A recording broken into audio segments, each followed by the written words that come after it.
for all to see, the signs we've lost our way. When we jail our heroes and applaud our villains and turn our hearts away, like a silent choir too scared to sing the anthem of a braver day, the ballad of Dr Bruce Paix. All righty, here we are again in the new year, Master Bruce. It is the 6th of January, episode 38, and you've been out doing your bit for the community, and I've been up living it up on my mum's 80th birthday, so we've had different kind of starts to the new year, but good to see you, Cobber, and looking forward to seeing what we can do for 2025, eh? Likewise, ready for number 38, I think it is. Roger, Roger. So what do you reckon? Should we just crack into it? I'll probably do a little bit towards the end. I won't go too much, probably just a couple of things at the end, and that'll be it. Okay, well, I'll flick share screen and we'll see where we get to, won't we? Well, then we will. There we are. Still got a couple of people coming back to look at our mugs. There we go. Yep, no worries. Alrighty, so there's the contents list for this episode. So it's there's an awful lot of updates this week because there's really nothing new under the sun, is it? They just keep recycling the old lies, don't they? Propaganda, it's how propaganda works, isn't it? Tell a lie often enough, it becomes, becomes the norm. I think, in fact, that was Goebbels said that yes, if a lie is big enough and you tell it often enough, then the people will believe it. And that's why they regurgitate it every time. The fear, the porn, the fear porn, the fear porn. Yep, and there's going to be a fear porn update related to the weather. Oh, well, lo and behold. So what's on the list this week? So we're going to start off with our Not Easy Being Green updates. With a story from Scotland where their new green ferry apparently is dirtier than the 30-year-old diesel ship it's replacing. But they sold the business case based on leaving out some of the information. Need to know. Now, on a related topic, modern cars these days have an ever-increasing number of ever more intrusive driver aids. And one of them is what I call the infuriating start-stop idle feature. And that's where every time you pull up at the lights, the engine shuts off 3 seconds before you're ready to drive off again. And I've actually discovered there are multiple ways to turn that off if it's annoying you. And the listeners might be interested in knowing that. Yeah, and there's a few. I remember us talking about that in an episode way back. Item number 3, the weather fear-born update. Shocking story during the week that said people were flocking to the beaches because it was hot. Something completely unknown in summer in Australia. Yeah. So if that's not evidence that the climate's changing, I don't know what is. Right. It's just crazy. I don't know what the bloody hell we're going to do with those bloody beaches. Yeah. Well, shut them down. Shut them down. Have to. It's just that might stop climate change. Shutting down the beaches. Too much heat generating. Item number 4, COVID just will not die with mask mandates coming back in the US. And that segues into our inquiry about the health of South Australia's own COVID Nazi and recent COVID patient, Professor Esterman. And we hope he's okay after telling us a week or so back that he'd in fact come down with COVID, which is inexplicable and must be evidence that he wasn't really taking the vaxxers like he was telling us all to, or perhaps he wasn't wearing his mask enough. Yeah, possibly. A story about inflation headed higher this year, which means your mortgage rates are going higher as well. And we're just going to re-go over what happens when you let governments manage anything, let alone the most important thing in the economy, which of course is the money. Interesting story from South Korea where the people have risen up and said no to the police with regard to them trying to arrest their prime minister. Mm. And I've said before that, everything stops when the people say no. Well, the people in South Korea said no, and the authorities backed down. Mm. Well, you've said it plenty of times. All the madness stops when enough people say no. Correct. We had a now traditional Christmas, what they call truck attack in New Orleans, brought to you by the usual suspects, and we're going to have a look at that. Mm-hmm. Poor old Novak Djokovic was front page of the paper in Victoria today, with virtually the entire front page telling us that he was suffering from PTSD after the trauma that the state government of Victoria inflicted upon him. Mm-hmm. And I actually have a bit of PTSD over that period as well, so I sympathise with him. Yeah, and you would be among many, many others too, I'd imagine, Bruce. And finally, it's now 2025, which means this year sometime, probably in the first half, there's going to be a federal election. And interesting platform that the ALP are running on. They're actually going to run on a platform of taking away 8 out of the top 10 most popular vehicles bought by Australians, in other words, SUVs. Mm-hmm. And whilst I don't recommend people vote for Liberals, I do have a recipe for Dutton. If he wants to win the next election, I've got a few tips for him. That's very generous of you, but I suspect you're probably right. He may not listen. May not listen. And as we know, Dutton's office is slow to process mail, because you might remember I wrote to them outing myself as a homegrown terrorist, and admitting that I had lost faith in the government. Mm-hmm. And as you know, Dutton was saying that people should report their neighbours or even family members who were suffering from those signs of domestic terrorism. And I actually haven't got a response. I thought, aren't you required to get at least an acknowledgement that you've contacted an MP? Yeah. Well, at least to say we're going to send the AFP around to have a chat to you, Bruce. Thank you for sending us a letter, and we'll address the claims against yourself. Now, the problem they'll have with that, of course, is that when they start interviewing the witnesses, which would be me, my defence is just, well, I was lying. So I'm not sure how that works in court. Okay, a star witness says no, he lied.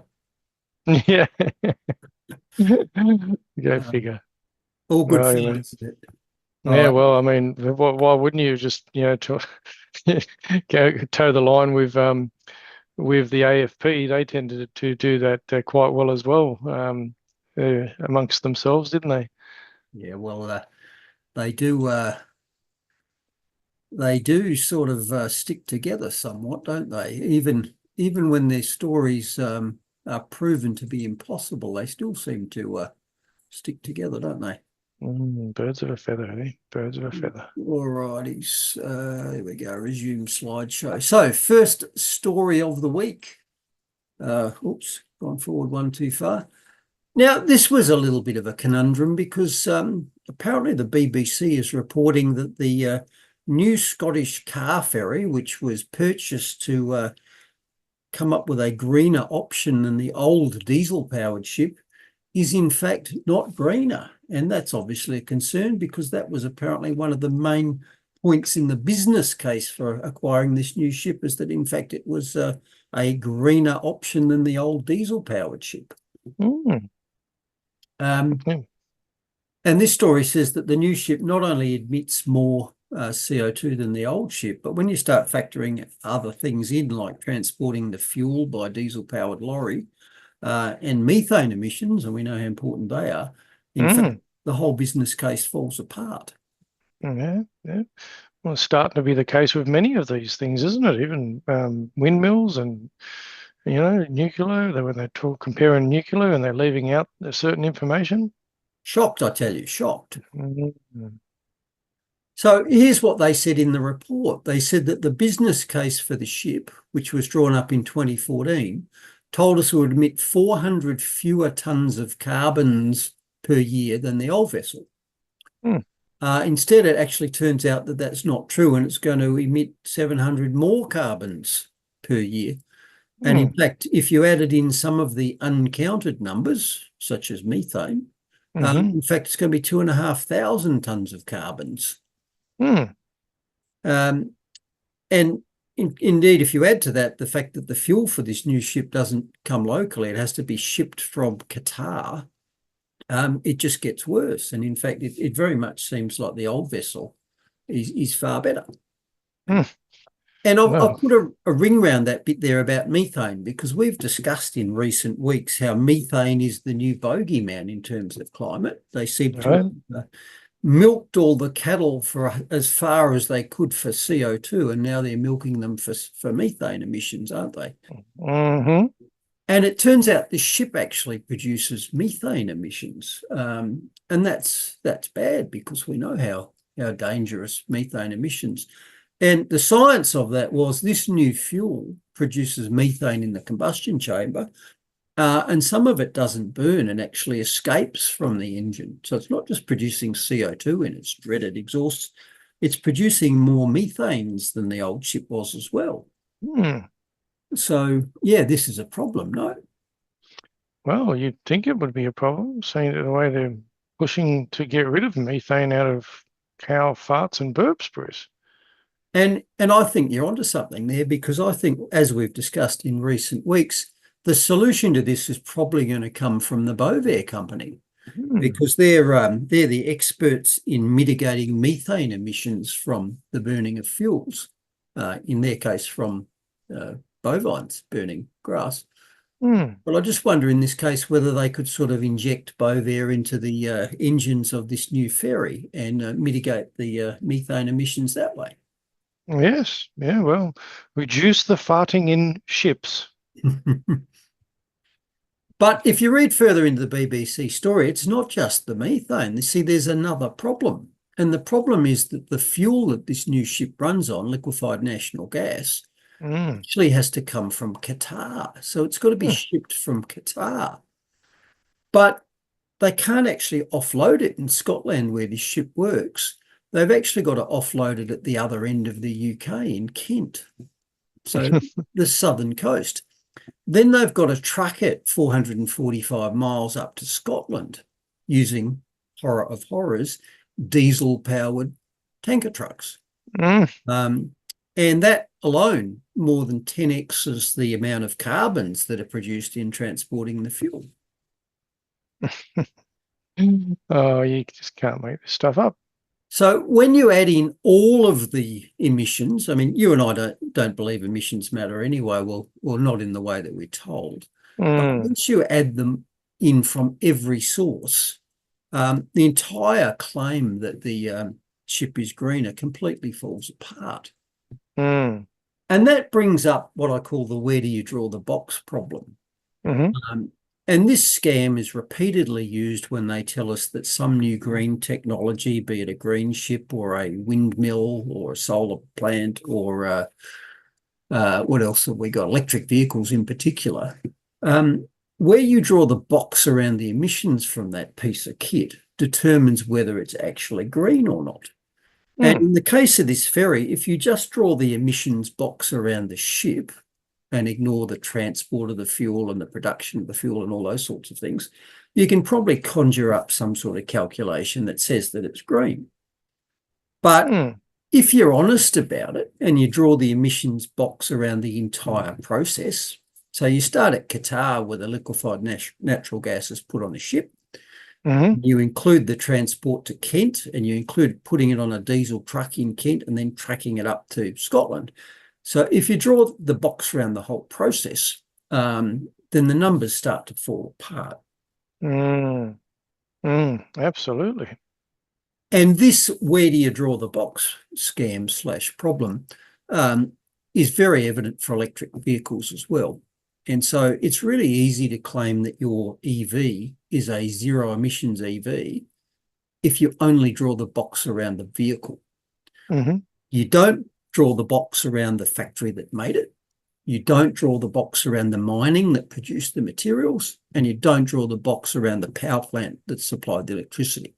So again, with EVs, if you expand that box out to the entire process, in many cases, you find that they're not green at all. And in fact, I've seen calculations that say when you factor in the 1,000 tonnes of concrete and the hundreds of tonnes of steel, and the industrial inputs that are used to make wind turbines, you can't even save the carbons over a 20 or so year life of the wind turbine to offset even what was produced in making it, let alone benefit. It can't even pay for itself in CO2 costs, if you believe that's important, over its entire life cycle. You use up more making the thing. It's all worth it because I'll give you a free registration for your EV, Bruce. And let's not go into the is it really free problem as well, because that's a whole other kettle of fish. Roger. Yes. No, it's free. It's free registration. Someone's always paying, and it's usually the taxpayer. Yeah, it's not someone, it's us. But there's more problems with this because, as the story said, the new technology to power this Scottish ferry, liquefied natural gas, was more complex than the old system. And that to solve the engineering problems, the Ferguson shipyard that built it had a lot of challenges to overcome. And in fact, the ship was delivered years late and over budget. You'd be as shocked as I am because I've never heard of a green project running into any sort of economic or engineering problems. Have you? No. I'm pretty sure that what's her name? The old boring machine's doing just well. Yes, Florrie. How are you, Florence? That's right, Florence. There you go. For some reason, I thought it was Bertha or Martha. And in Florrie's case, of course, we don't draw a box around Florence. We just bury Florence underground in a dark place. That's right. Let's leave it there. We'll just buy another $1 billion machine. But the point made here is that, before you claim that something is zero emissions, you've actually got to draw your box around the entire life cycle of the piece of kit, not just around, the vehicle and leaving outside how you made it, where the electricity came from, et cetera, et cetera, et cetera. All right. And that sort of segues into another irritation of mine with the more difficult technology with these new green things.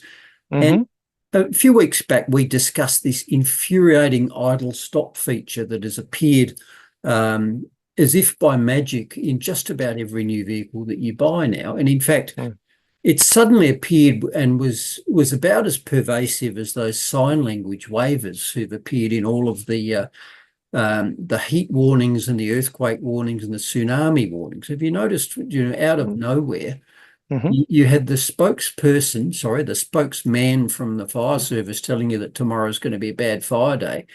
And at least half of the screen is occupied by somebody who's waving at you for some reason. Anyway, back to the idle stop feature. Most modern cars have this infuriating feature where when you pull up at the lights, the engine shuts off. And we've discussed in the past why that's bad, because when it shuts off, the oil pressure drops. So when it restarts, you get increased wear on your engine. You also get increased load on your battery and on your starting system.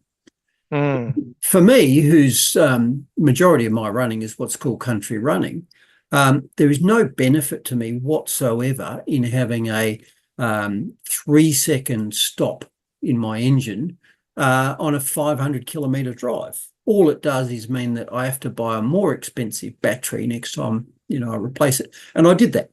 My little Mazda, the battery replacement was best part of $400 because it had to be twice as powerful as the battery for a car that doesn't have the iStop feature. And the car manufacturers must know that people hate this. And if they don't know, I suggest they go to the Googles and do what I did, which is I typed in how to disable iStop on Mazda CX-3, which is my little runaround car. Yep. And I found a YouTube video which is dedicated to exactly that make and model, and it had tens of thousands of people who'd looked at it. And in fact, if you expanded it out and just said how to turn off iStop, there are sites with millions of views. So it's not just me. There's a huge number of people hate this feature and want it gone. But the reason we've got it is because it's built into the testing procedures. So when they test this car for its official mileage and CO2 production, there is a benefit in that test for having this idle stop feature. Mm. So that's why it's there. It's not because customers want it, because trust me, they don't want it. So I went looking for ways to turn it off, and there are actually multiple ways to turn it off. And I'm going to tell people several ways that they can turn it off, because even if your car's got a button on the dash for turning it off, you've got to actually reset that every time you start the car, because it will default back to on. Now, my car does have a button on the dash for turning it off, but it's down out of my visual range and I can't see it easily. And in other cars, there's no button at all, and you've got to go through this multi-step menu thing to turn it off. And like I say, it turns itself back on the next trip. Okay, so here's a few things you can do about it. In many cases, cars have a disable feature on this, which is used when mechanics work on it or it's being serviced. And so if the bonnet is open, there's a sensor on the bonnet catch that tells the car the bonnet's open, and it disables the feature. You know, so as the mechanic can have the car engine idling whilst he works on it. So in some cars, it's a simple manner to disable that sensor, e.g. by pulling the wire off it, and that will shut down the idle stop feature. And I know that works for my Mazda CX-3 because I've tried it. Now, something else you can do that people have showed is that if you get a little thin sliver of plastic, like, you know, a fragment of a credit card, and you push down that reset button and then you jam it in the down position with a little bit of plastic to prevent it coming back up, that prevents the mechanism resetting. And another thing that I saw is that the idle shut-off is disabled if you are towing for some reason. And so there are also these little plug cheats where you plug a thing into your the electrical connector next to your tow bar, and the vehicle thinks it's towing and it turns the feature off as well.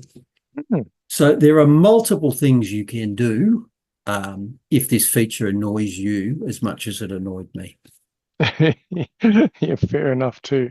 But you raise a good point with what you were saying there, is how much in life now are we actually having things thrust upon us, not because we as a people voted it or wanted it or reached for it, it's because other people believe it's for the greater good of us. You know, if it's like the whole technology, the smart city technology, the, you know, digital ID, the bloody, all this sort of stuff, it's all pushed on us to say, oh, you know, it's for the greater good. But, you know, most people haven't gone to politicians and said, you know what, we want this, you know, in the majority say, oh, I want this. It's always instigated, and it's instigated for nefarious purposes is what I claim. Yeah, we're not flocking to our politician's office and saying we want an idle stop feature on our cars and we want it to be mandatory. Nobody's doing it. No. That's exactly right. And you said, how many things in modern life are like this? All of them, Mark. All of them. Our wise rulers tell us what we want. They don't listen. And if we say no, to use the voice example, well, they just do it anyway. That's right. And what people need to come to real terms with is it's not genuinely not coming from our own politicians and bureaucrats. It's coming from a, you know, small group of think tanks which have massive amounts of money that just want to push the world in a certain direction. Yeah, it's the WHO or somebody else. That's exactly right. Yep. Wake up, Australia. And speaking of pushing the world in a given direction, that's what the whole we're all getting hot and going to die scam is about. It's all part of the CO2 scam to constantly scare people. And we noted last week how they've redefined what a heat wave is, same as they redefined what a pandemic is, to allow them to basically claim that there's one happening all the time. And this was this week's episode of Climate Fear Porn with this story in The Australian, which said it's summer, the beaches are packed, bushfires are burning, and it's hot. Now, if that ain't proof that we're having runaway climate change, I don't know what is, because I don't remember any previous summer where it was hot, people were on the beaches, or there were bushfires. I don't remember any of those things in the past. Do you? No. Yeah, and you know what? It's just really frustrating for me here. And you know, Adelaide yourself, you've come from Adelaide, you're up in Victoria now, but there's this amazing beach down where I live. It's called Aldinga Beach, and lots of people drive on the beach and enjoy it. And it's a bit frustrating with all this global warming and climate change because there's more people, there's so many people on the beach, which is frustrating. So us locals, crikeys, we've got to share it with everybody. Well, haven't you heard of dams, mate? Oh, hang on. Whereas, No dams. No dams. oh no, you can't have dams. That would make just too much sense, wouldn't I like to pull that message back before the Greens hear about it. it? Yeah. Sacked a lot of them. All right. Now, whilst we're talking about things that never happen in summer, I said last week it'd be the final bushfire update, and it sort of is, because the Grampians bushfire hasn't progressed in a week or more. And in fact, we had 20 mil of rain overnight, which is helpful. Nice. It won't stop smouldering stumps and roots burning underground and so forth. But I think the Grampians fire is certainly contained, and it probably isn't going to cause any more problems. But that was a bushfire. And in fact, bushfires are only one part of the problem, and grass fires are another. And agricultural land is generally not bush, it's generally grass because it has, grazing animals on it. And again, through the week, I attended a very hot running grass fire in hot, windy conditions with a humidity in the 6% range, which is as low as it ever gets. A humidity under 10, if you look it up in your how fast do fires run calculator, under 10 says uncontrollable. So we turned out to a what we thought was a campfire fire at one of the local campgrounds nearby. And in fact, we ran straight into an extremely hot grass fire, about as hot as I've ever experienced. And again, I pulled a bit of vision on that because I'm guessing most people don't actually know what it looks like and don't know what fire crews see when they attend these things. Or not. I'm just going to show you some vision of that, if I may. Yeah. Let's see if we can get it straight.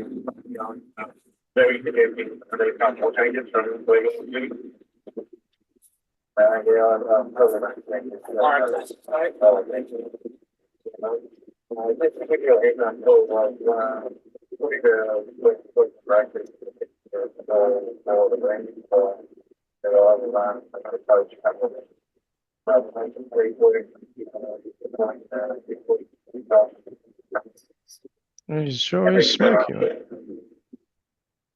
Yeah, remember one of the points I made is the smoke stops you seeing? Yeah, 100%. Still cracking along there, yeah. Well, that's already been pushed along too, isn't it? So this is out through the front screen of the truck. Yeah. So they've pulled up alongside, and the crew on the deck are now putting water on that. Right on they're shooting it from the top. Yeah, Jesus, bloody almost near zero visibility, isn't it? Near zero. Yeah, and it just goes to show, like you're saying about in the other episodes about people leaving it at the last minute to get out, and then having branches. You're driving through that, and all of a sudden you've got branches across the road. And this is a pretty ferocious grass fire. It's about as big as I've seen a grass fire, and it was certainly extremely hot.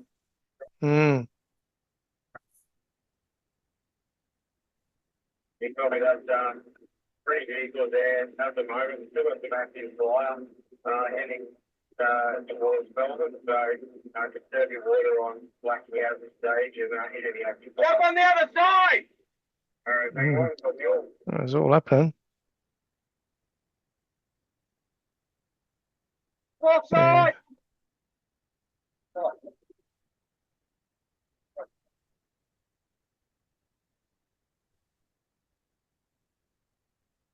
Yeah, bloody chasing it. That was one. All right, thank you. Take the water again. Copy.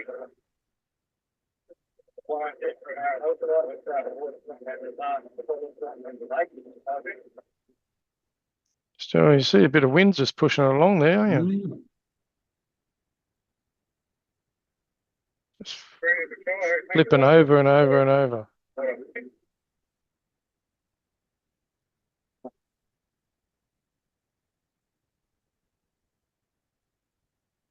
I was turning around for another run. Again, look what comes out of the smoke. Yeah, wow, there's another fine. Geez, I tell you, that's it. Yeah, you got to be really aware, don't you? Points to be made there. Yeah, it's really smoky. And the other thing is, we're in a truck with a big, powerful pump and 4 tons of water, and we were really struggling to knock that fire down.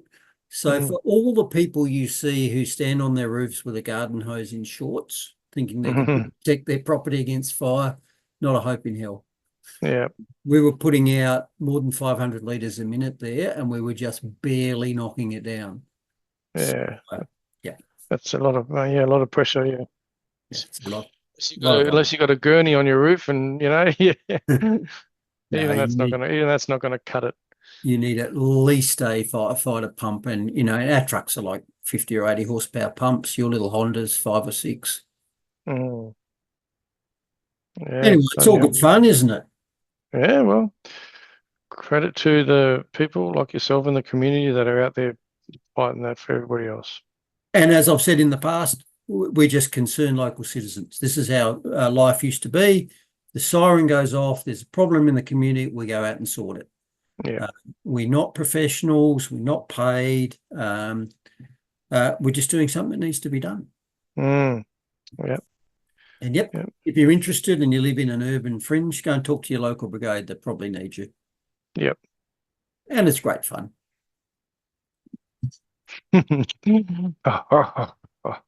Right. Let's move on to the next update. And there's just a quick confirmation from a week or 3 back when we said that one of the main purposes of Welcome to Country ceremonies was to extract money from people. And whether or not we revisit the question of whether one group of people who were born here have the right to welcome another group of people who were born here. This is just another example that Welcome to Country ceremonies in many cases are for-profit enterprises. They're not genuine. They're not really welcoming you. They're doing it for the money. Yep. $450,000 on Welcome to Country ceremonies. And crazy. Doing it for the money rather than doing it, out of a genuine love is also known as prostitution. Yep. Amen. All right, 4th update, COVID, the virus that just will not die. Well, they've always got the defibrillator on that all the time, haven't they? Apparently the US in Illinois, which is one of the Democrat or blue states up in the Northeast, they're reinstituting mask mandates in their hospitals because of the widespread spread of respiratory illnesses. So, and I remind everybody, happy birthday, COVID. It's now the 5th anniversary of COVID. Remember COVID-19? Now it's 2025. So, like I say, this is the virus that will not die. And we're looking at mask mandates again. Well, they already had all the variants pre-programmed in the names of the variants anyway, Bruce. The variants ages ago. I'm thinking variant X. Now, I'm not going to play the Ted Noel clip again because I've shown it too many times, but if you still think that masks have anything of benefit to add to aerosol particles, you should find this clip and go back over it. Which sort of segues us back to the COVID topic, and a shout out to a friend of the channel, Professor Adrian Esterman, high-level epidemiologist, COVID expert and vax Nazi extraordinaire, who in fact told us last week that he'd contracted COVID and, to quote him, been quite ill. So I certainly hope that Professor Esterman is well and recovering from that. Well, I think he's in good hands. He's got all those friends from when he used to work at the World Health Organization. Providing him with free remdesivir, I believe. Yeah. But this does bring up our very popular experts are baffled segment. Because Adrian Esterman, I think, would rightly claim that he is an expert on COVID. And so let's just revisit how expert he was. There it is. Let's get him after that. And the main reason why you want to vaccinate children is not so much because it stops them from getting sick, but it stops them from passing it on to their teachers, their parents, their grandparents. And if we really want to try and open up and prevent lockdowns in future, we will need to vaccinate our children, even young ones, to provide that extra bit of protection against transmission. Yeah, so first thing there is that Professor Esterman is making an extraordinary claim, and that is that vaccines prevent transmission. Now, this was in 2022, but that 2022 was best part of 3 years into this, and he's an expert member, so he knows what he's talking about. So he was saying back then that vaccines prevent transmission. Now, how well do you think that's aged? Yeah, not very well at all, I reckon. And in fact, maybe we're being a bit kind to say that maybe they didn't know in 2022, but the problem is they did, because I knew, and that man on the right, Professor Ted Steele, knew, and I know that you've interviewed Ted Steele. And Ted Steele pointed out the fact that we knew from first principles that the vaccine would not work and could not work. And the reason for that is when you inject a vaccine, your body thinks that infection is a blood-borne infection, and if it makes effective antibodies at all, and that's a questionable thing, but if it does, it makes them in the blood, whereas respiratory illnesses come in through your lungs, so it doesn't send the soldiers to the right place. Just on first principles, it was impossible to get immunity sufficient to prevent transmission by injecting the vaccines whatsoever, because people could still get infection in the respiratory compartment, which means they cough and splutter and were still infectious. And that, of course, is what happened. And first principles told us that that was going to be the way. So you can't get immunity to a respiratory virus by injecting a vaccine. Even if it works, the injection's going in the wrong place. So expert Esterman really should have known that. And if he didn't know that, then I wonder whether he's really an expert. Well, we did talk about that in regards to data the other week, didn't we? Okay, now you'll be happy to know that our friends at the AAP, Australian Associated they fact-checked Ted Steele's claim that of course. Vaccinating against respiratory diseases by injecting the vaccine wouldn't work, because Ted said can't work. Anyway, you'd be happy to know that they fact-checked that and said he's wrong. So it was baseless, right? Okay. And they debunked that back in 2022. And I don't know what the expertise of their fact-checkers were, but certainly they were apparently better scientists than Professor Ted Steele with 50 years of experience. Really? So how well is that aged? Did we subsequently find out that the vaccines which we injected were effective at preventing transmission? No, we didn't. Short answer is no, we didn't. It's been proven they don't prevent transmission. Yeah. They don't prevent anything, but that's a bigger story. But I guess we can sort of sympathise with Professor Esterman, because he wasn't the only expert who was telling us that information which turned out to be wrong, the information that the vaccines would prevent transmission. And in fact, the best experts that money can buy, those that are advising Joe Biden, told him that not only would they prevent transmission, but they'd prevent infection altogether. Something, again, that Ted Steele's first principles told us wouldn't work, because the virus has got full access to the part of the body that it wants to be in, your lungs and your respiratory tract. And even if the vaccine's effective, it's only effective outside of that compartment in the blood. Nevertheless, Joe Biden's experts told us that it wouldn't even allow infection in the respiratory compartment. So play that clip for us if you would. It's amazing, amazing. There we go.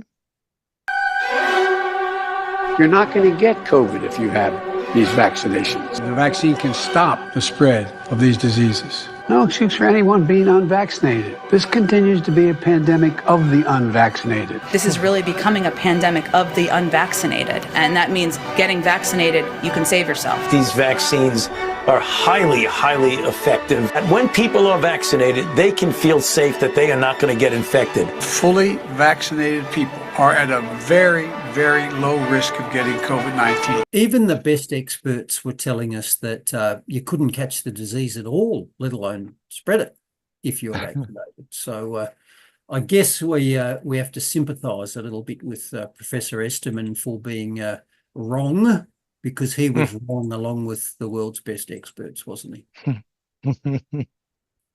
Oh dear. Now, There's a but. But Professor Esterman also made an astonishing admission in his interview when he said that the reason we're vaccinating our children is to protect someone else. Mm. So he actually said that, we needed to do that because that was how we protected grandparents and other vulnerable people. And there were other chief medical officers and high-level bureaucrats in Australia who told us the same thing. The kids aren't at risk, but we've got to do it to protect someone else. Now, that little cartoon there actually beautifully tells us what they were saying. They were saying that our society thinks it's okay to use children as human shields for their grandparents. And not only is it okay, we're actually going to force them to do it, even if their grandparents don't want it. So, yep. It just sums it up perfectly, doesn't it? Old stabist, farmer's stabist. yes. Jibbity. Yes. And here's another thing that Professor Esterman told us, and I'll get you to play that one as well. However, unfortunately, with these new subvariants of Omicron, you get very little protection with 2 doses. You get almost no protection against infection and only limited protection against serious illness and death. It's that booster shot that gives us that strong protection. So how can we take the pressure off our hospitals? Well, if it was me in charge, I'd be introducing a face mask mandate for a start. But unfortunately, it's not me in charge, and our Premier has said he's not going to do it. And this is bloody well too. Yep. So poor old Professor Esterman was actually telling us, one, that the vaccines don't work. And yep, Ted Steele told us that before we even tried it. But he's also telling us that masks do work. And this again was in 2022, so 3 years in, well into the problem. All of 20, all of 21, I don't know how much of 22. And he's saying that unfortunately he's not in a position where he can force everybody to wear masks. But don't forget, plenty of people were forced to wear masks, and we saw videos of people being dragged out of cars after the windows were smashed where they were driving alone because they weren't wearing masks in their vehicles. We saw isolated people in parks by themselves being monstered by the police for not wearing masks. And we even saw people who were surfing alone on the ocean being arrested when they came back to shore because they weren't wearing masks. Yep. And old mate Mr. Esterman would have had a good old role about, back in the 1930s and 40s. But I think he missed his calling as an AFP officer too, Bruce. I think he might have enjoyed the role like that. You can just look at Professor Esterman and think and listen to his comments there and think there's someone that would probably have enjoyed his role way too much. Yep. And these were the experts who they rolled out at the press conferences after they were introduced by the state premiers. These were the experts that were rolled out to tell us how to run our lives. And there he is expressing regret that he didn't have enough tyrannical powers. And history's proven that he was wrong anyway. Yep. And I mean, the hundreds and hundreds of studies from decades ago even indicated that masks were useless in other attempts to try and do these things. They don't even catch droplets in operating theatres, let alone smoke, which is what COVID particles are. Yeah. And I said I wasn't going to play this one again, but you know what? I'm going to, because this shows practical science trumps epidemiological theory. This is an American anesthesiologist, Ted Noel, showing us how well smoke particles pass through masks, and smoke particles are the same size as COVID droplets. I'll get that going then.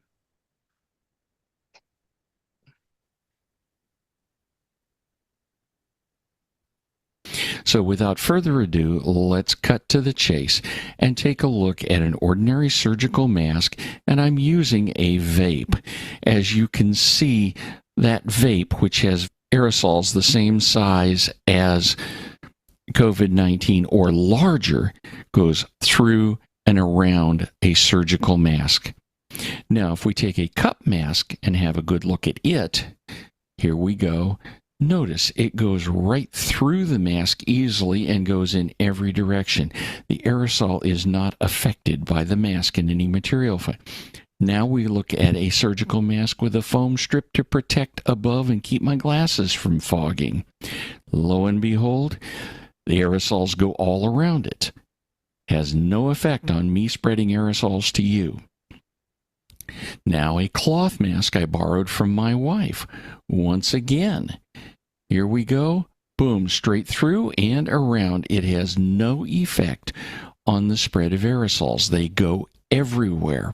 And then I went and bought a guard mask with a high efficiency filter material. That one, here we go. Watch for it.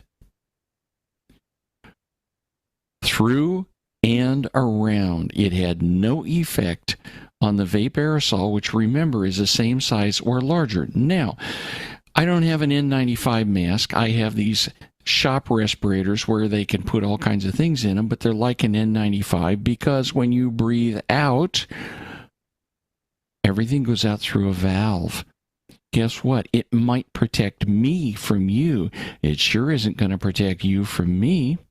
Let's look at that again. Boom. Any mask with a button on it has a valve that lets everything go from you to your neighbor. It has no effect on anything. I think you can get the picture now. There is absolutely nothing that any of these masks do to protect you from me. And the fact is that unless I have a mask which is fully sealed and where I breathe through the filter material both directions, and I have a really high quality filter, nothing is going to protect in either direction.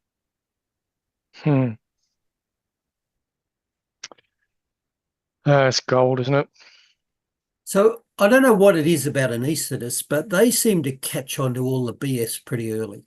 I was an anaesthetist. You had Paul from New South Wales. You had Jayanthi from Ballarat. Ted Noel, retired anaesthesiologist in the States. We didn't fall for this BS, and just about every other doctor did. And instead of our wise rulers looking at that and going, no, masks are a waste of time, don't use them, they listened to non-clinicians like Professor Esterman, who told them everybody's got to be masked. Yeah. They just went along with it. And it was all for power and control. That's all it was. It was just, to make sure that it was all for compliance, to see how many people would comply, to get the numbers, and then so they could do it all over again, which is their plan. Like, why would you build $1 billion Moderna factory here in Australia if you're not looking to push this again? And this is where people need to wake up. Wake the hell up. They're coming for it again. Don't fall for the crap anymore. Yeah, exactly right. And a final wise recommendation from Professor Esterman, who, remember, was one of SA's top experts on this. Who rolls them all out? He bought in on the Djokovic conundrum, and I'm going to talk about Novak Djokovic a bit later. And when he got arrested and then kicked out of the country for not being vaccinated, despite being probably one of the healthiest and fittest people on the planet, Professor Esterman said, no, he should have just got his vaxes. Yep. And more than that, Professor Esterman said that you should get your vax even after you've had COVID. Mm-hmm. You should get vaxxed after you've had COVID. Yeah. Let me translate that for you. You should put your seatbelt on after you've crashed. Yep. Yep. But it's actually worse than that, because when you get a natural infection and your body raises immune defenses to it, antibodies or whatever else, when you get exposed to that infection again, it doesn't get ashore. It doesn't get into your body because the defenses, the antibodies that you built and put in your respiratory tract, stop it getting aboard. But if you inject concentrated, let's call it spike protein, leaving aside mRNA builds it. If you inject billions of spike protein particles into your body after your immune system can already raise a defense to it, it's completely different to what happens in nature. So instead of your immune system being very powerful and not encountering spike proteins because they can't get into you, what happens here is your immune system is very powerful and it's met with billions of spike proteins, which it then interacts with and causes a massive immune response, inflammation, etc. So again, experts are telling us that we should put ourselves to that risk when any fool knows that the whole purpose of immunisation is to make you immune. That's why they're called immunisations.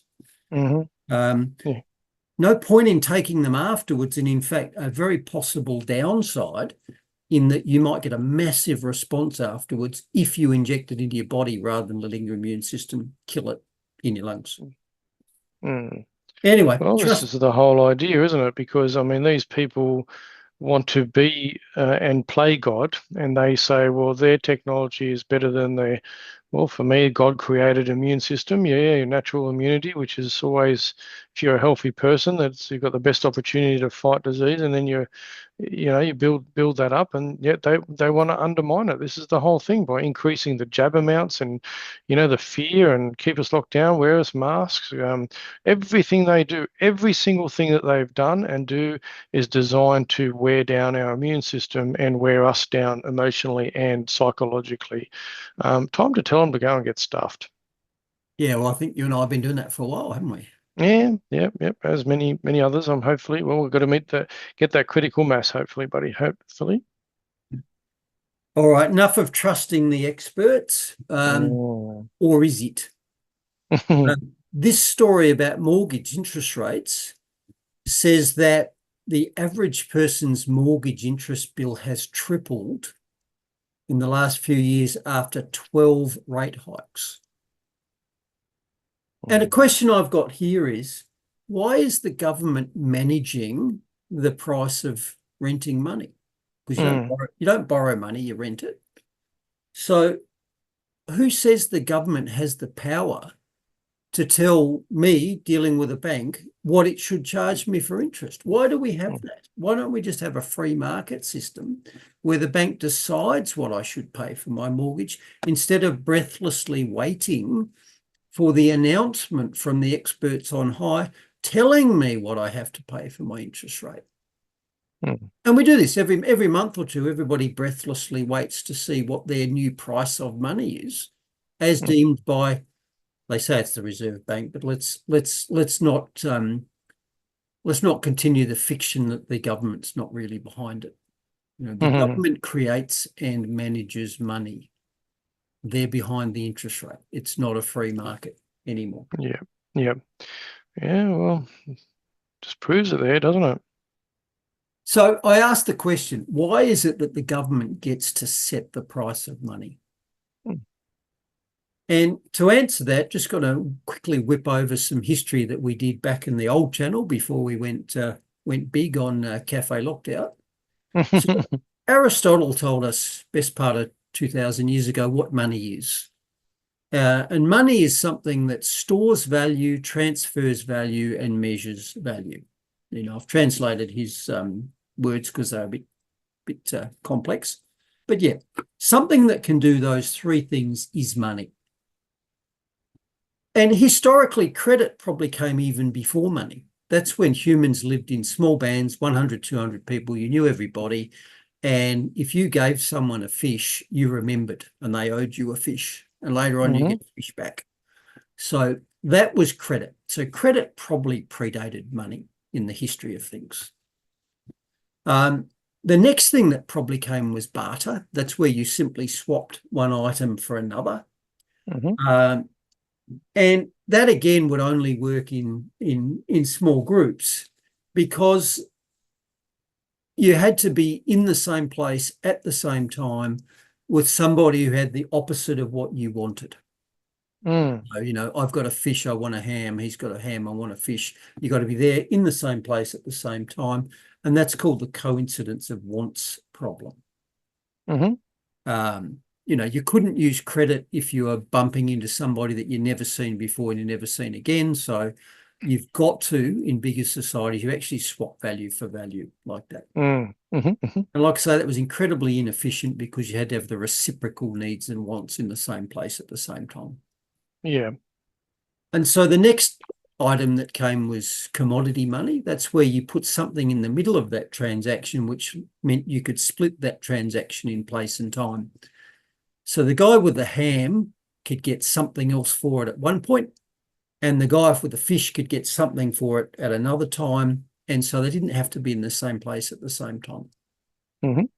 As long as that intermediate good stored value, then you could put it in the middle of that transaction.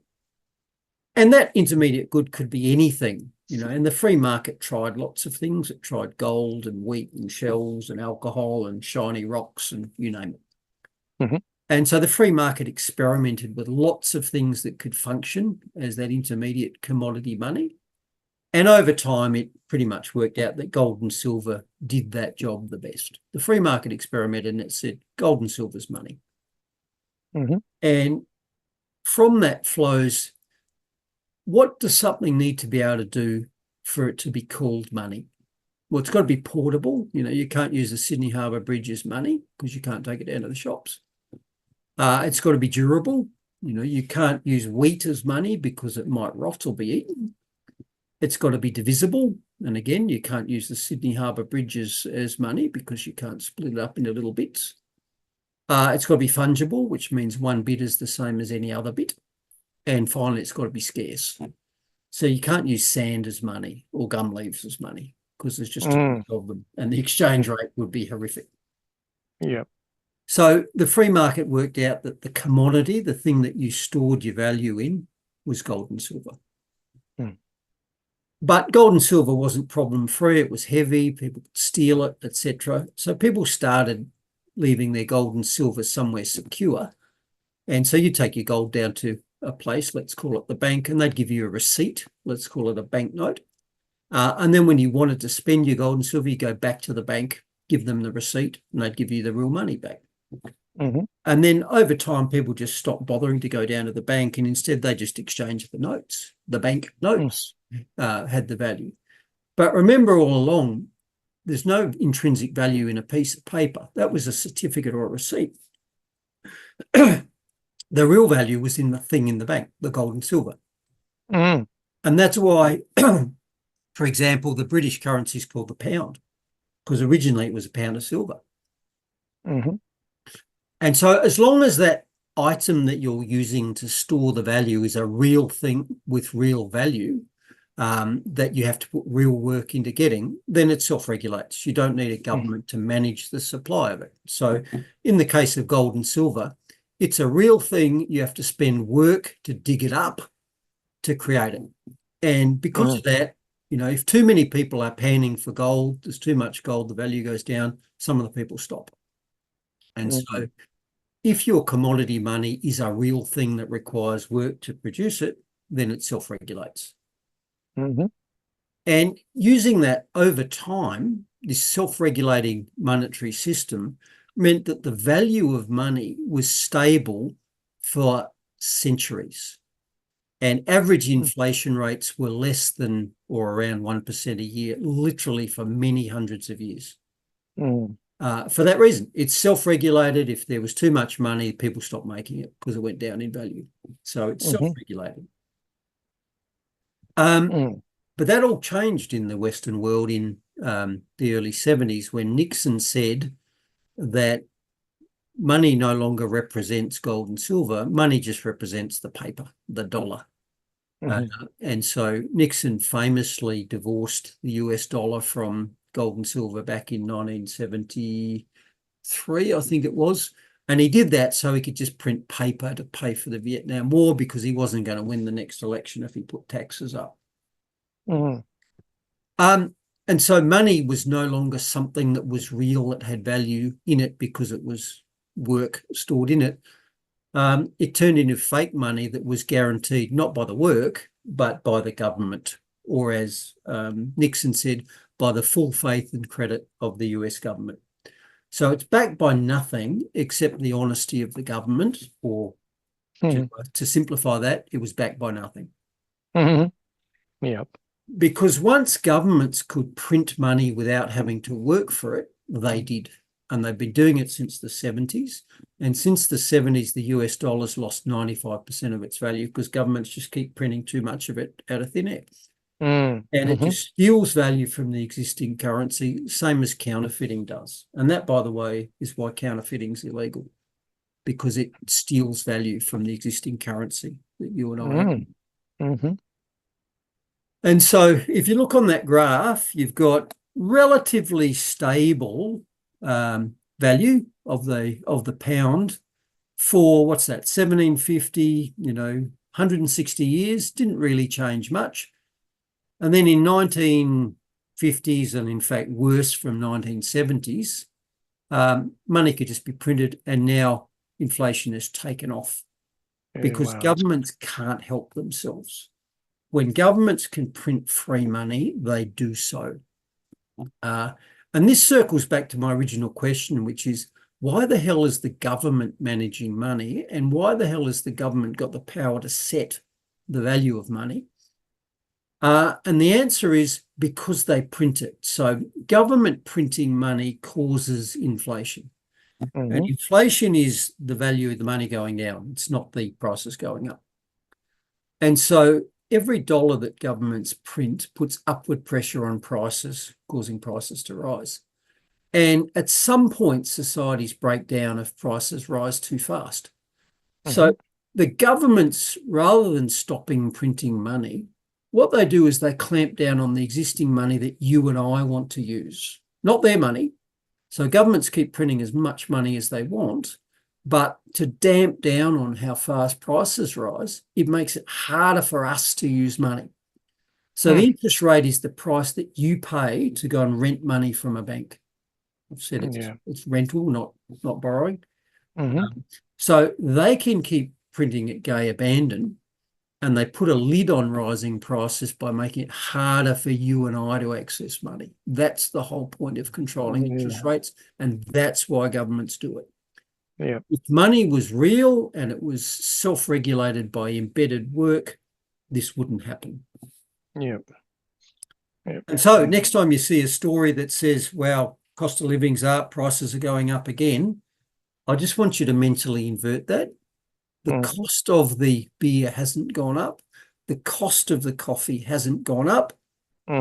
Buying value of the dollar has gone down, because our governments, who are in charge of managing that money, and remember, one of the functions of money is to store value, they've blown it.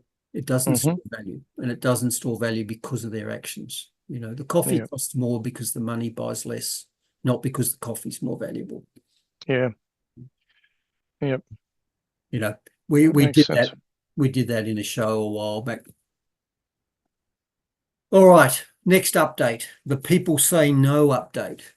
And those of you who remember the COVID protests in Adelaide might remember me walking around with this very large sign that I had made. Basically, it shows that the people vastly outnumber the authorities. And the consent of the governed is how this works. And Edward Peel said that with policing when we set up the Peel model in London. He said policing is reliant on the consent of the policed, so is governing. So if we withdraw our consent, it stops. And at some point, the people are going to withdraw their consent for example, new vehicle emission standards, which I'll come up with, or wind tunnels or mass immigration, you name it. At some point, the people are going to say, we don't want it. Mm-hmm. And until we say we won't want it, we're going to get it. Yep. Oh, they'll just keep going, absolutely. Yeah. And as an example of how that worked, in the last week, there was a kerfuffle in South Korea with the South Korean president being impeached and an arrest warrant being issued for his arrest, and the boys turning up at the official residence to arrest him. Mm. The only problem is there was over 1,000 citizens there, and they said, no, you're not. Mm. So backed up by the presidential security detail, but certainly part of it being the 1,000 citizens that stood between the president and the police, they just said, no, you're not doing it. You're not coming here. Mm. And the authorities went away again. Mm. Now, that may not be the last roll of that dice, but it does show how a great mass of people non-violently simply saying no can defeat governments. And you often see this when governments fall. You know, when they finally fall is when you've got 1 million people in the streets and the president and the presidential guard and all of the people in power just go, no, don't fire. Nobody shoot or we're all dead. Yep. And there's the story from South Korea when it said, 150 police officers found themselves helplessly outnumbered by thousands of citizens and gave up. Mm. Yeah. And I'll make a couple of points from this. So here's a picture of those protesters, and you'll notice they're all lying on the ground with their arms interlocked. And this is an illustration of a passive resistance technique by the people. Mm. They're not throwing stones. They're not firing back. They're simply lying on the ground and saying, no, we're not doing it. We're not dispersing. We're not going anywhere. And they're basically daring the police to do something about it, which is very difficult. When you've got a great mass of people, it's very labour intensive to pull them out. And in this day and age, shooting them or driving armoured vehicles over them doesn't go down well anymore. So very brave leader who would make that order. And I venture to say that most of the police would not comply with that. Yeah. Yeah. And lying passively in a place and refusing to move is a very effective resistance tactic to counter police tactics, which are to disperse crowds. And so the police like it if the crowd is upright and permeable. You know, if you've got a crowd of people running around or standing up or whatever, you can relatively easily disperse them with horse charges or baton charges or tear gas or whatever. And in fact, in military terms, the cavalry were used for exactly this. They were weapons of war that were used to hunt down isolated foot soldiers. And so a horse is a pretty effective battering ram in a crowd, not so much against a sea of people lying down with their arms linked. And I can tell you, as a former horse rider and cross-country rider, horses hate unsteady ground. One of the hardest things in cross-country riding is to get a horse to jump into water.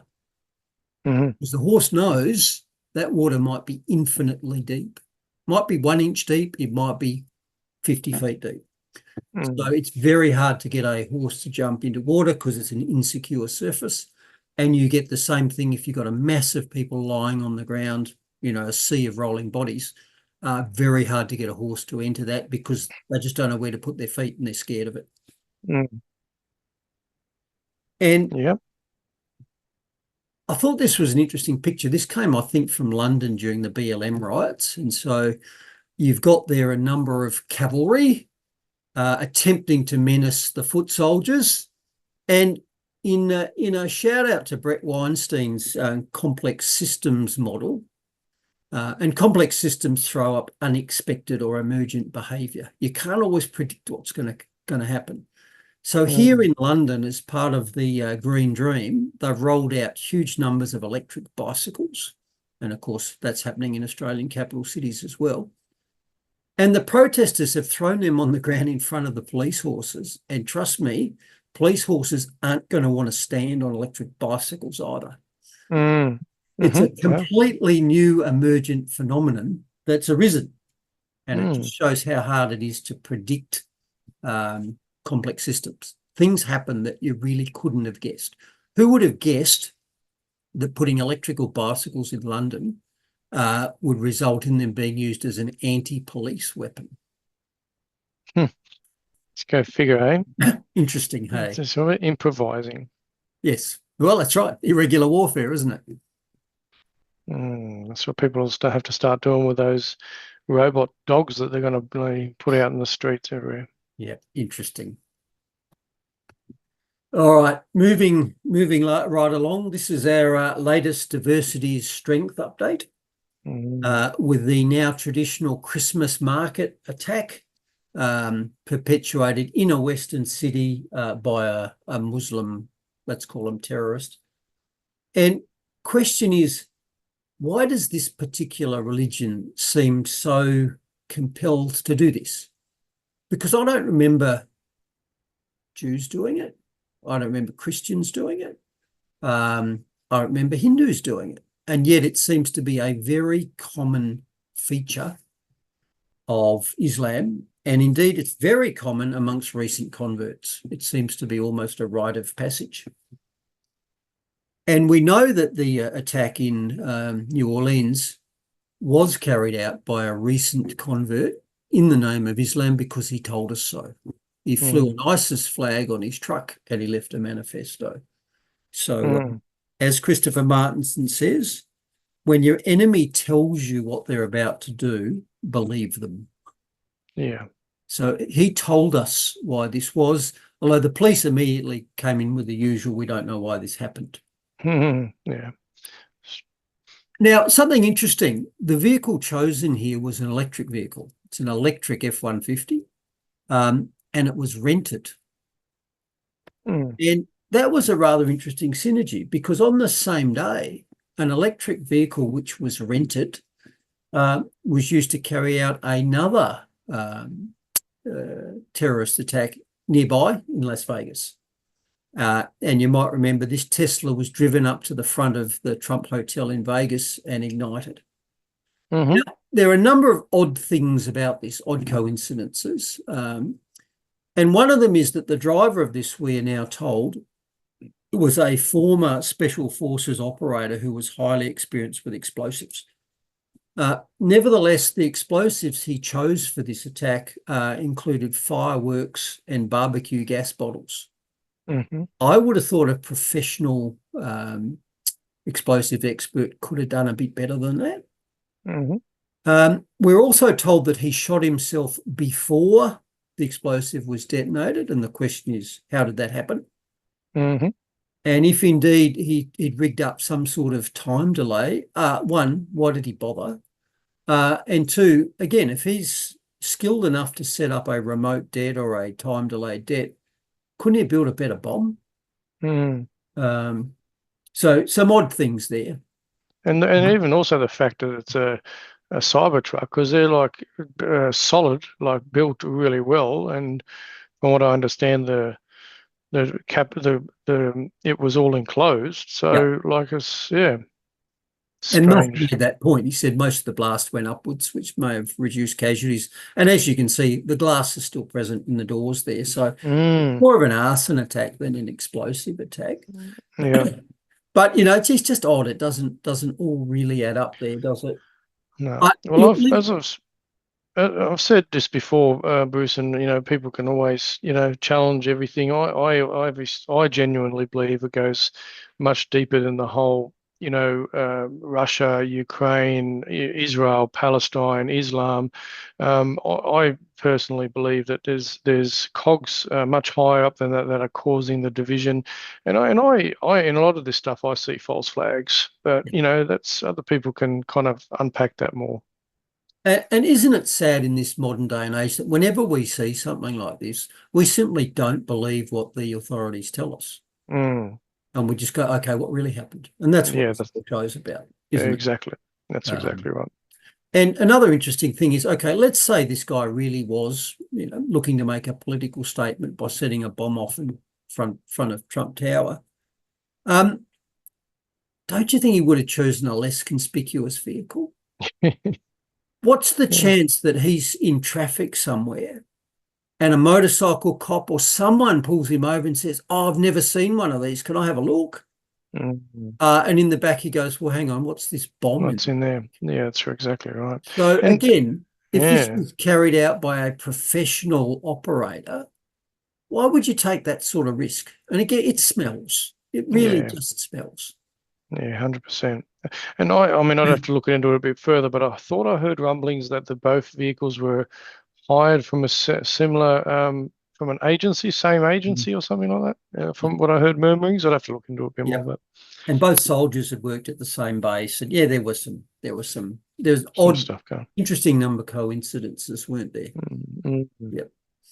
But the real point I want to make here is we've had on the same day 2 terrorist attacks carried out using rented electric vehicles as the weapon. Now, if this had been a school shooting, we would have had deafening calls to crack down on the weapon, the gun. Where are the calls to crack down on rented electric vehicles? Because clearly this is a new and emerging threat. And if we're going to be consistent, we've got to crack down on the weapon, don't we? Shouldn't we have electric vehicle controls? Yeah. Licensing, background checks. Well, they've got the technology to shut them down. I don't know. They're just like obviously that's failed, hasn't it? So yeah, and isn't that that's another reason where perhaps it wasn't the ideal choice of weapon, was it? Anyway, very fishy, as you say. Enough of that. Let's circle back to it. And the question I asked at the start is, why does a certain culture, and Islam is a culture, it's not just a religion, it's all encompassing everything you do about your life. So that's my definition of a culture. Why is it that this particular culture is so interested in carrying out these sort of attacks? Because in 2016, we had a truck used as a weapon in France on Bastille Day, with 86 deaths and 400 odd injured. And again, the driver was an Tunisian called Mohammed, so I'm just going to guess at his religion there. The same year, we had a Christmas truck attack in Berlin at a Christmas festival with 12 dead and more than 50 injured. And again, the driver was a asylum seeker, again from Tunisia. Just this year, we had another attack in Germany, in Magdeburg, with 5 dead and more than 200 injured, carried out by a Saudi. And if you're a Saudi, you are by definition Muslim, a bit like an Afghani. That is the state religion. And again, looking at the name there, I'm just going to guess and say that it's likely that he was a Muslim. And so I'm just pointing out that this appears to be an emerging problem. Maybe I'm not a domestic terrorist. Maybe there are other things we should be looking at. And so what was the Australian take on this? Well, the next day in the Australian, there were these 2 stories. And the one on the left says, Muslim Aussies on high alert after ISIS attack. And when I saw that, my first thought is, oh, here we go again. Here's another one of those Muslims are scared that yesterday's Islamic attack will cause Islamophobia story. But it wasn't. In fact, it was version 1 of the distraction campaign, where they told us that the attacker in New Orleans was a lone wolf. A lone wolf. Now, a lone wolf's dangerous. Do wolves normally act by I don't know. And second story again, around about the same time, talking about lone wolves on our streets. So why do they talk about lone wolves? Well, they talk about lone wolves, I think, to reassure us that the problem has now gone away because the lone wolf was killed. So I think they roll that out to diffuse public concern. But here's the thing. A, even if they are lone wolves, they're still dangerous. And B, they're not lone wolves. These people aren't coming up with these ideas by themselves in isolation. They're not acting in the wilderness. They're part of a community of the best part of 2 billion people, and they have an instruction manual. And that instruction manual, unlike the Bible, for example, has not undergone a reformation. As you know, the Old Testament is much more violent than the New Testament. But the New Testament, if you like, moderated the sayings of the Old Testament. There is no New Testament in the Quran. No. It is, in fact, a single perfect document if you read it. And again, I have read it. There it is. Okay. So I think I'm allowed to have an opinion. And not only did I read it, I actually took extensive notes of it. And you probably, I took extensive notes when I read it. And here's a few things that this instruction manual says. It says, here's one, 928, fight the unbelievers until they pay the tax or submit. 9.123, fight the disbelievers. 5.33, those who wage war against God and his messengers shall be punished by death. 9.39, if you do not fight the unbelievers in God's cause, you will be severely punished. 47.6, those killed in God's cause will be admitted to the garden, in other words, heaven.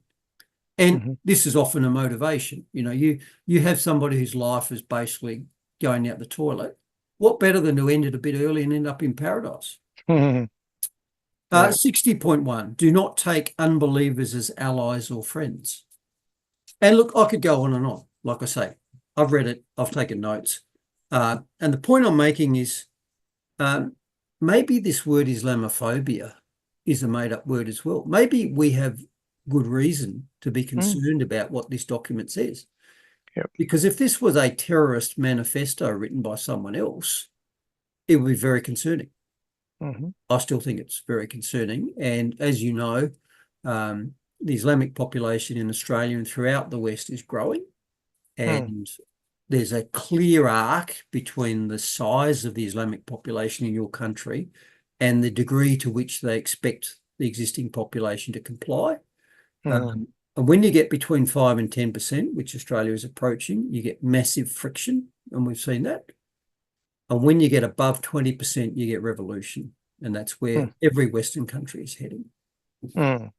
And to repeat something I said before, when did we get asked if this is what we wanted?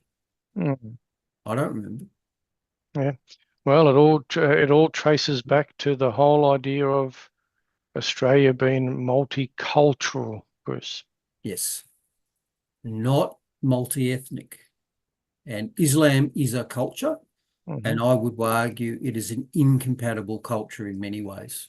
There are many beliefs in Islam that do not mesh with those in our traditional society. And we've talked about that before. Yeah, and I've shared plenty of times, and I've shared it heaps. Was an article about a message to Muslims in the world from previous Muslims and secular Muslims, and it mentions heaps of those verses, and it hits them home. So, they're definitely there, and there is a lot of hate against non-believers. And look, people argue, look, the Old Testament's equally violent. Look, that might be, but it's been superseded by a New Testament. And we don't have an epidemic of Christmas attacks carried by Old Testament believers. You know, nobody's saying God will smite you as they drive their semi-trailer through the Christmas market. You know, they're saying Allahu Akbar. Yeah, exactly right. Yep. All right, we're on the final stretch there, and it's been a long one. It's Christmas, or it's New Year's time, so it's Australian Open time. And big story in the papers today said that Novak Djokovic was traumatised by his treatment by the authorities in Australia regarding COVID. And it points out that he was detained and then deported for the crime of being healthy and requesting bodily autonomy. And I sympathise with Novak because I was also detained on the same basis, although I was in jail for longer than Novak was, and for the same crime, for being a healthy person who wanted bodily autonomy. And I was actually a citizen. Okay. And as a result of that, I'd like to tell you that I've got PTSD as well. And I got PTSD whenever I see one of these things. Mm. Do you remember all these COVID check-in QR codes? Oh, yeah. Message to Coles or any business or a restaurant, anyone who thinks they can have a menu that says, click on the code to order, it's not happening. I am never clicking on a QR code, ever, because of the memories that it brings back to me about tyranny and oppression. Yeah. I'm betting I ain't the only one. And the 100%. bigger picture there is, Scott Morrison and all the state premiers, what you did to people back then caused permanent harm. You hurt people, you hurt them badly, and they will carry those scars to their graves. And I'm one of them. Yep. I have memory. I will not comply. I will not assist you. You've blown that forever as a result of what you did, and I won't forget and I won't forgive. Yep. Yeah, and this is why so many of us are continuing to call for accountability, and we're continuing to do what we're doing because, at the end of the day, they committed massive, massive crimes against us, and there's going to be long, again, trauma for life. Exactly right. And they committed worse crimes against the people who complied. That's right. Who've had their health threatened as well. Well, even killed. Yeah. And pay the ultimate price while losing their freaking life. Yeah. Or the life of their loved ones. Yeah. Okay, I think we're on to the final story here. As I said, it's 2025, which means it's an election year, I think, isn't it? It is an election year, my friend. And this story takes note of that. So the 2025 election campaign is now underway.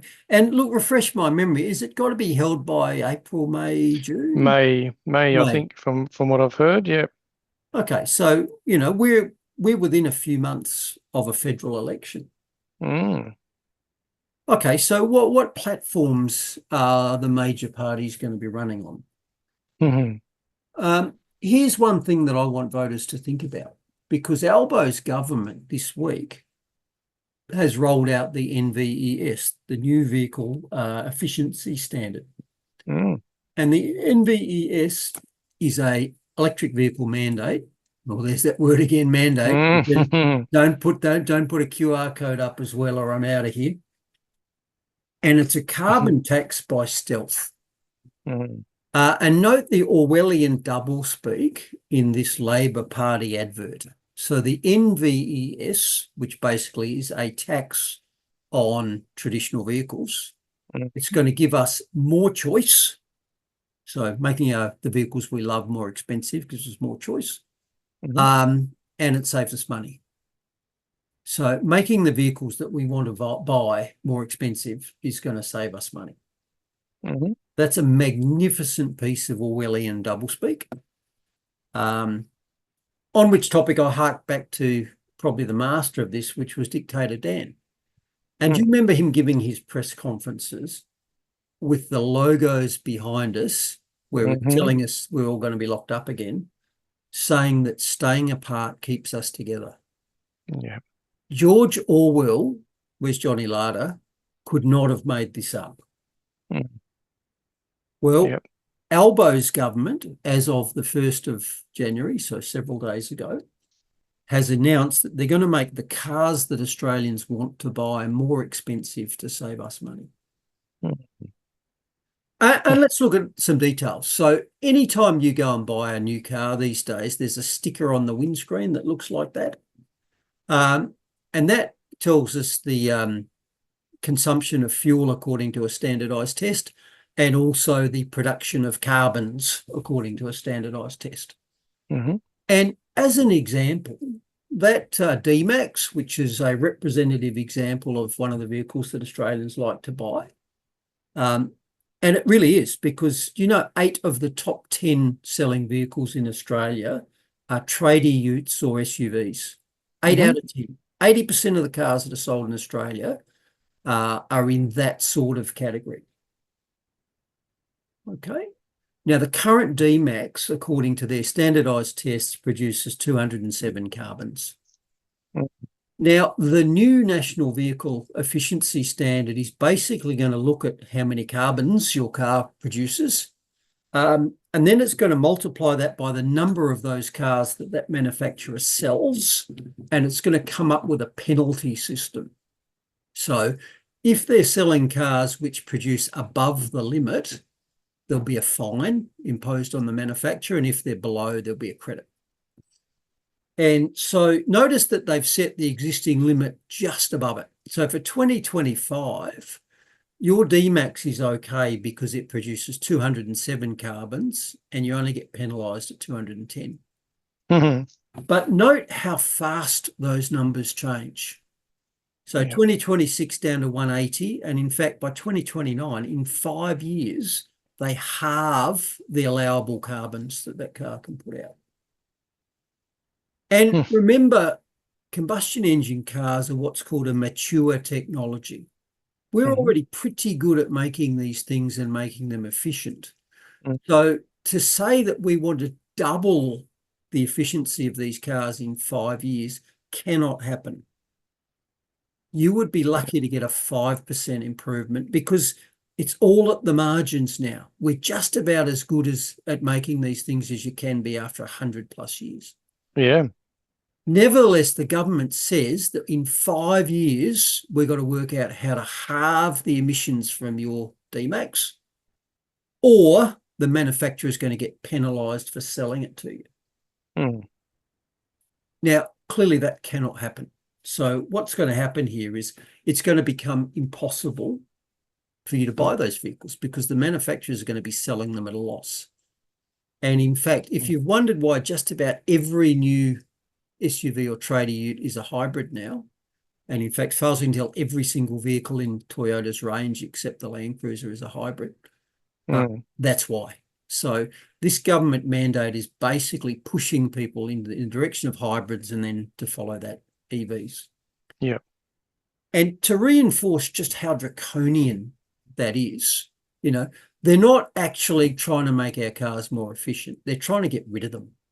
You know, where's Neil Oliver? It's not about going green. It's about going without. So again, if you take the DMAX example, currently producing 207 carbons, in 4 years' time, that would have to get down to 122 to be compliant. 4 years, which, by the way, is less than my little Mazda runabout does now. So in 4 years' time, we've got to make your DMAX more efficient than a Mazda 2. Wow. Batshit crazy. Impossible, cannot happen. This is a electric vehicle and tax mandate. This is not an efficiency standard. Yeah. Because even little cars like that won't even meet the standard, will they? So, well, it won't even meet it in 4 years' time. No. And good luck towing your plumber's double tandem trailer or your 2-ton horse float with it. The Mazda 2 is only allowed to tow 750 kilos. Yep. You're going to have to downsize your trailer a lot. You're going to have to get rid of your horse float and your caravan. Forget it, mate. You can go camping in tents. Well, don't worry. They've started with cows. You won't have any need for horses. People won't be allowed to have horses under climate change, Bruce. Oh, do horses make methanes? Well, yeah, they probably do. I think they probably do. They'll come for them next. Don't worry. They'll put a luxury tax on having a horse. Don't you worry. Probably do. Now, thank heavens, all of this is going to give us more choice and save us money. Yeah, right. Okay. Wow. So making it impossible for manufacturers to sell us the vehicles which 8 out of 10 Australians want, or put the price up by $10,000 or more within several years if we still want to buy them. So not making the vehicles will give us more choice, and making them more expensive is going to save us money. But I think we've covered that, haven't we? Yes, it's always asked about. So I really do urge people, you know, I'm saying 9 out of 10 people listening to this program had no idea that was coming in on the 1st. And if it does come in, within 5 years, you'll be unable to buy the vehicles that 8 out of 10 Australians want to buy. Mm-hmm. And, I live in the country and it's more than 8 out of 10. If I go down to the footy grounds or the rodeo grounds, the Western Rodeo, it's not 8 out of 10s that are these 8 out of 10 vehicles that look like this. It's 95%, 98% of vehicles look like that. Mm. And if Albo thinks he can win the next election by taking away tradies' utes, I want more of what he's smoking. I really do. Yeah, going to smoking ceremonies. And you and I have both said we're never voting for the major parties again. Both betrayed us. Yep, 100%. But here's some advice to Peter Dutton. If you want to beat Albo, and to quote Paul Keating, a drover's dog could beat Albo in the next election. Here's my recipe for what you might want to do. Ditch the National Vehicle Efficiency Standard, which we've just been talking about. And in fact, ditch the whole green scam. Admit that it's a scam and go nuclear. Same as 75% of France's electricity is nuclear. Yep. While you're at it, you can ditch the MAD bill, the misinformation and disinformation bill, in other words, the censorship bill, and admit that free speech is an absolute right of citizens in a democracy. You can also admit, number 4, that privacy is an absolute right of citizens in a democracy, and you can throw out track and trace and digital ID and any other roundabout way that you want to pry into our lives. As part of that, number 5, you can commit to retaining cash forever. Notwithstanding the fact that cash bleeds value at 10% a year, at least it lets us transact privately. That's right. Number 6, you can admit that COVID was a con, and while you're at it, you can compensate the people you hurt and apologise to everybody.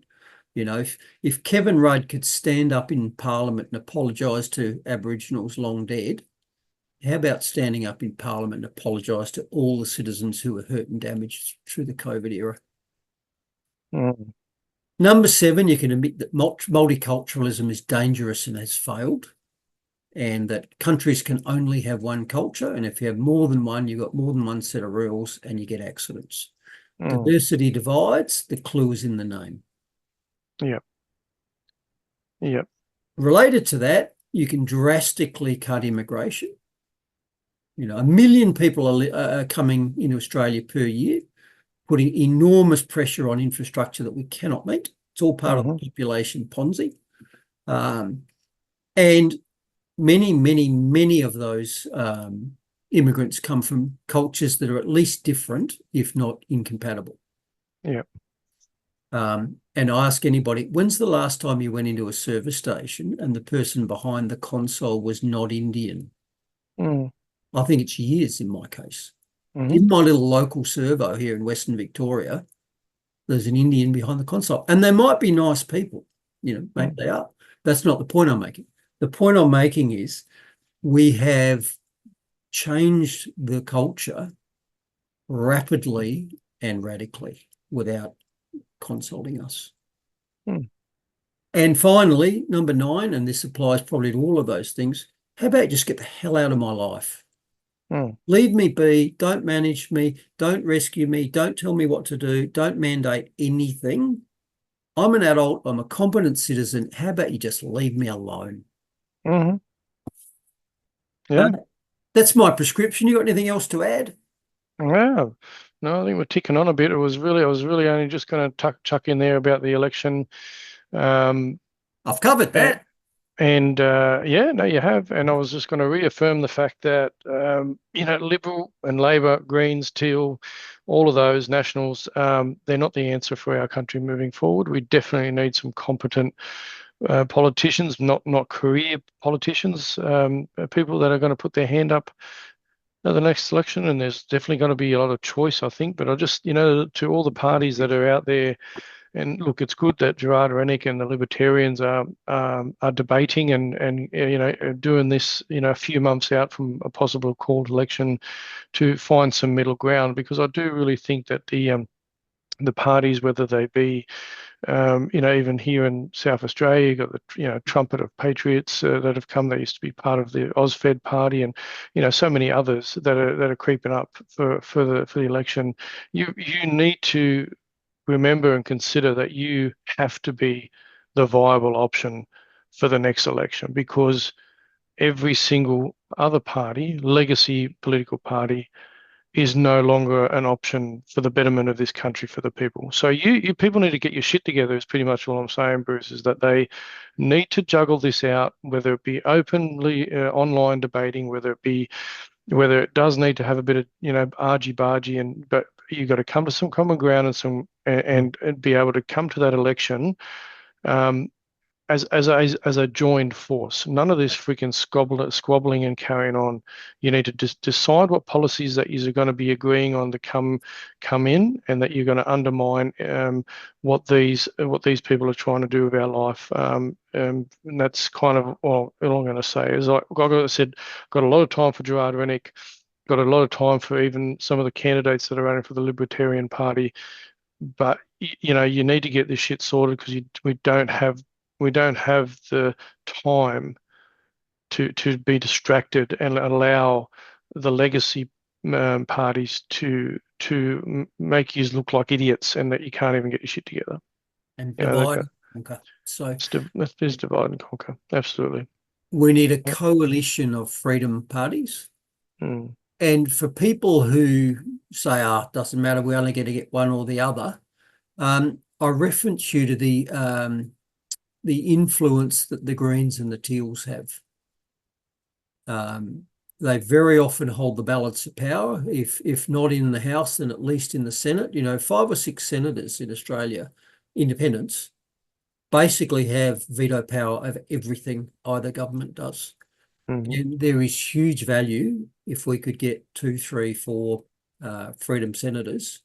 So if we had a majority of the independents, you actually control everything. Mm-hmm. And that's great, because you can veto anything that is anti-democratic and anti-freedom.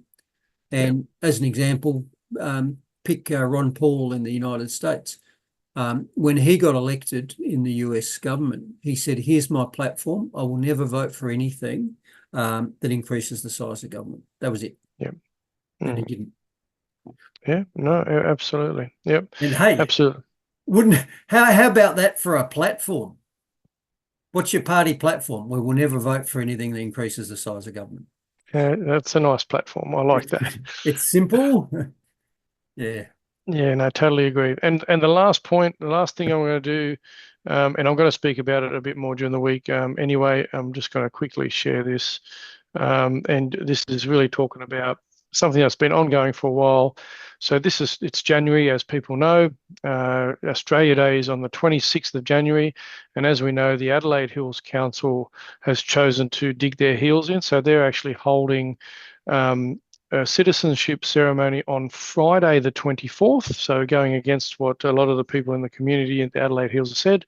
So this is the Lions Club, and this is John and Edna Tate and the people there actually doing their own. So you'd know, a lot of people would know that the councils were supporting clubs like Lions to hold these events, but they changed their mind. They said you'll no longer get our support if you want to run it on the 26th. But so everybody's saying there's 4 events happening in the Adelaide Hills. I think this Gamaraka one's going to be one of the biggest ones. So I encourage anybody that's listening, that knows anybody that lives in the Adelaide Hills, is book the ceremony on celebration on the Friday, which is the 24th, which is not our national holiday, and support the I think it's 4. I think there's one at Stirling. I think this Gamaraka one's going to be the bigger one. So, I'll be talking into this a little bit more over the next coming weeks as it gets closer. I'll be hoping to catch up with John and Edna Tate and others to talk into that a little bit further, because there's a bit more to talk about in that regard. So and John's fired up, and he'd be looking forward to bring him on to talk about it a bit further. And what a great example. So every little piece of individual defiance is a spark, and you never know when that spark is going to turn into a fire. You know, might be John and Edna Tate, might be Billy Bay, might be Rosa Parks refusing to move her seat on the bus. You just don't know. And that's why if something's wrong, you say that it's wrong and you refuse to do it. Because who knows what comes of it. And like I say, eventually enough of the people are going to wake up and say no, and some spark will ignite it. Yep, absolutely, mate. Good on you, Cobber. You have a lovely evening, and we'll see you again next week to do it all over again. We shall. Cheers. Yeah, good on you, legend.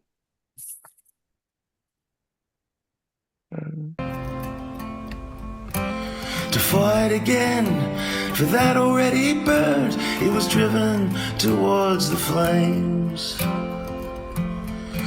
All the signs are there for all to see, the signs we've lost our way. When we jail our heroes and applaud our villains and turn our hearts away, like a silent choir, too scared to sing the anthem of a braver day. A song our children may never hear, the ballad of Dr. Bruce Paix. A song our children may never hear, the ballad of Dr. Bruce Paix.